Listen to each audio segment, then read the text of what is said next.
I have agreed to chair this festival because first of all and foremost, I love our city and I want to push for activities that our people can enjoy and that tourists can visit us for.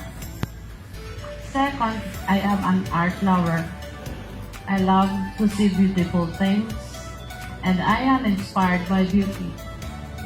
We indeed have a beautiful city already, which with a rich cultural heritage. Here is where the past meets the present. Iloilo has become the number one in terms of art development.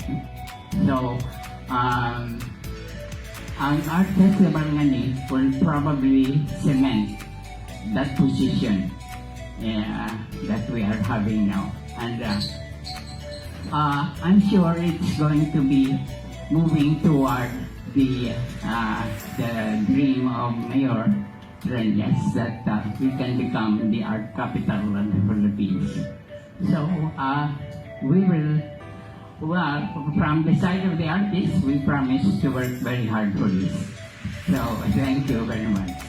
This art festival for the whole of April will showcase what Iloilo really is. The culture, the food, what makes Iloilo, Iloilo. And that is because of us. Our art, our paintings, our buildings, our food, and the Ilonggos, how we speak, a refined culture which we do not find in any other province. From the city of Iloilo, the city government, we are very supportive of this art festival.